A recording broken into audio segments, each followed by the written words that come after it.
commune de Pissa reçoit à ce jour la visite du professeur Godfrey Nzamundjo, le pape de l'agriculture inclusive africaine. En toute humilité, il vient offrir son expertise suite à une invitation de l'association Walikete.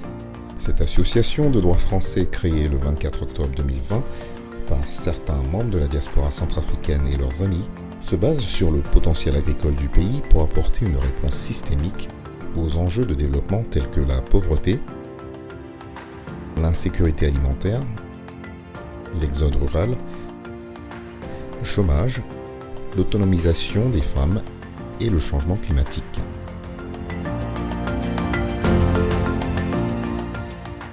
La promotion de l'entrepreneuriat agricole du modèle Songhai, mise en œuvre par le professeur Nzamundjo à Porto Novo au Bénin, attire l'attention des membres de l'association Walikete qui s'y rendent en 2021. L'accueil, les conseils et les encouragements qu'ils reçoivent de l'équipe Songhai éclairent leur mode opératoire.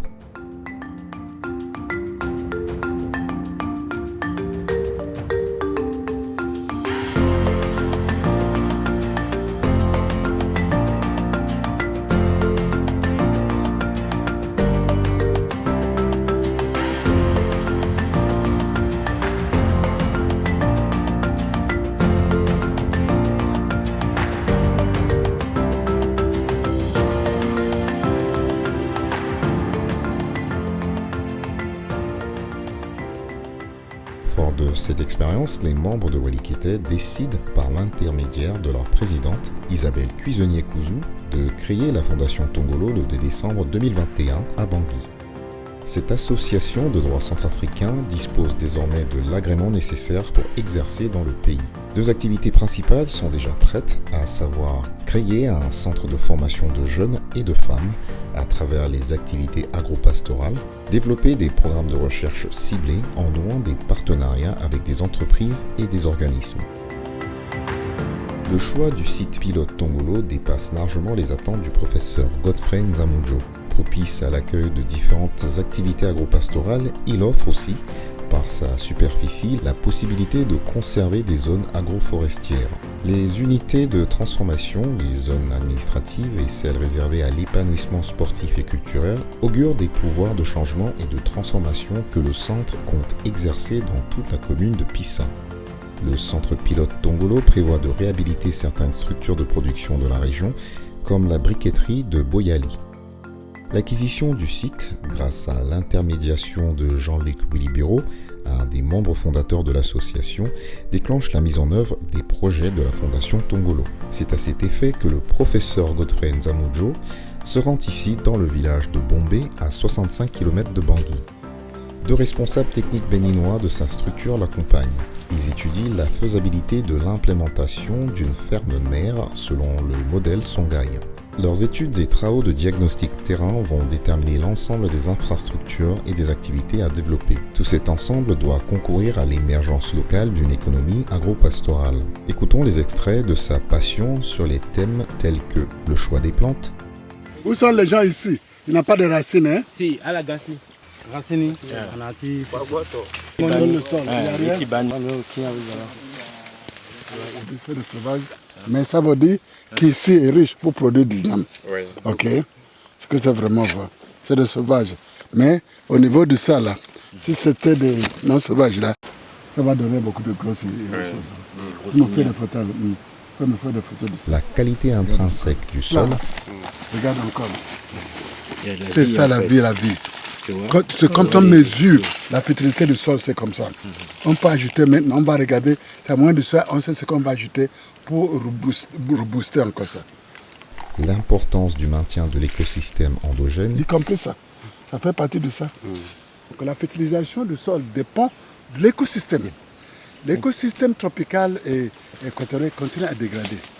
Donc, le seul moyen de maintenir la fertilité, c'est pour garder l'écosystème de où ces forêts-là. Ça va donner l'écoservice. Vraiment important.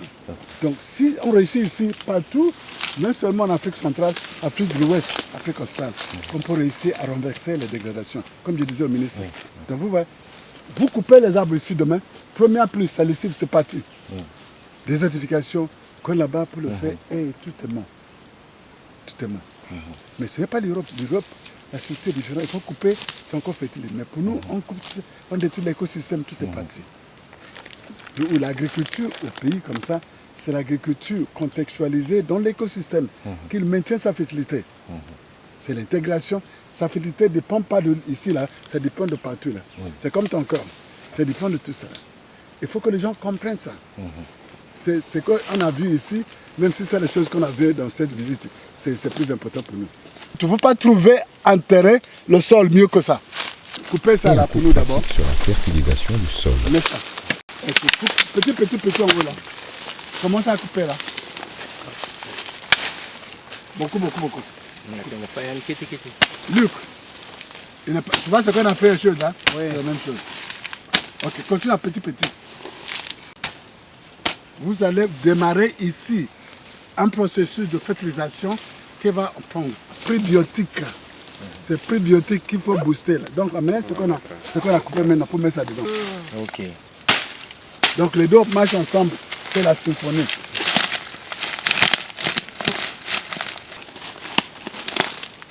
On a donné les probiotiques, c'est-à-dire les micro-organismes, et les prébiotiques, c'est ce qu'il va manger.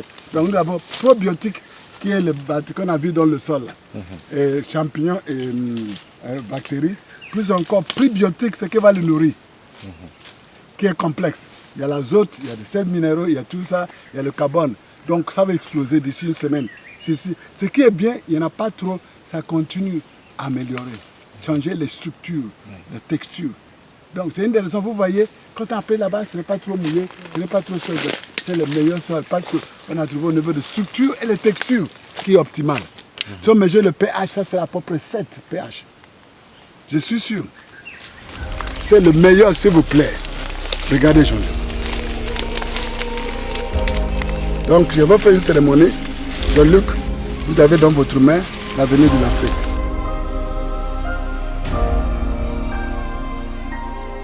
La simplicité de cette cérémonie symbolique conduit au sens profond de l'approche holistique que la Fondation Tongolo tient à essaimer dans la commune de Pissa. Il s'agit de travailler pour un développement rural intégrant une progression économique, sanitaire, sociale, culturelle et sportive de toute une population. Raison pour laquelle le professeur Godfrey Nzamujo inclut systématiquement une visite aux autorités locales lors de ses travaux de conseil.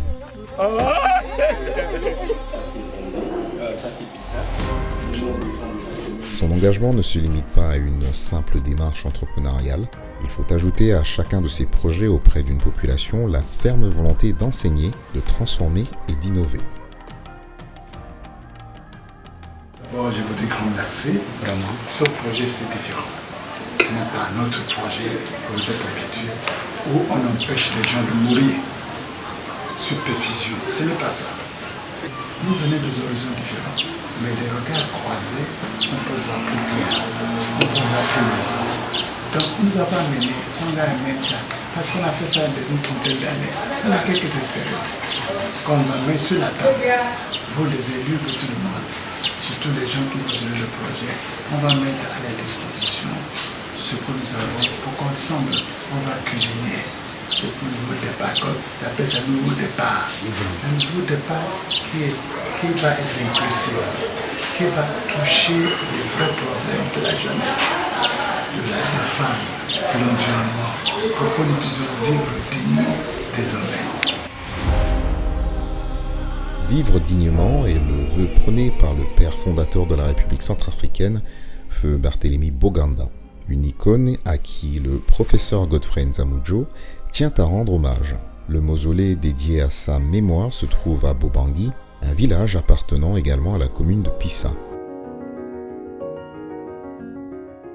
Le marché de Pissa constitue la dernière étape de la mission Songhai dans le périmètre de rayonnement du centre de formation Tongolo. Il est, selon le professeur, le lieu idéal pour prendre le pouls des activités agropastorales de la commune. Il s'intéresse à la diversité, la qualité, la quantité et la présentation des produits.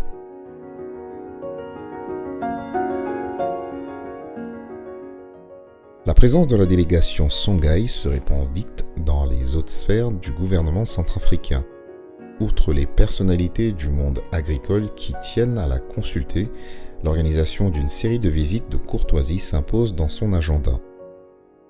Notamment les rencontres avec Madame Perpetua Katepa Kalala, la représentante de la FAO à Bangui, Madame Annie-Michel Mwanga, la ministre du Travail, de l'Emploi, de la Sécurité sociale et de la Formation, Monsieur Éric Rokose Kamo, le ministre de l'Agriculture et du Développement rural, et pour finir, Monsieur Félix Moloa, le Premier ministre, chef du gouvernement centrafricain.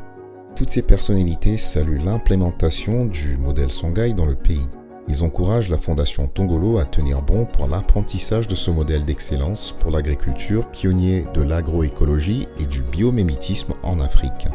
Ces qualificatifs proviennent d'une réputation sur mesure que les Nations Unies accordent à l'ensemble des travaux de la Fondation Songhai depuis son implémentation en 1985 au Bénin.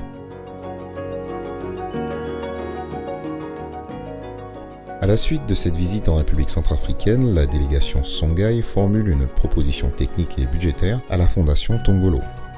Elle couvre la période de 2023 à 2026 et se subdivise en plusieurs phases. En bon élève, les membres de la Fondation Tongolo s'activent. Ils mobilisent les fonds et les dons. Ils constituent les équipes techniques et formatrices. Ils entreprennent les travaux des infrastructures.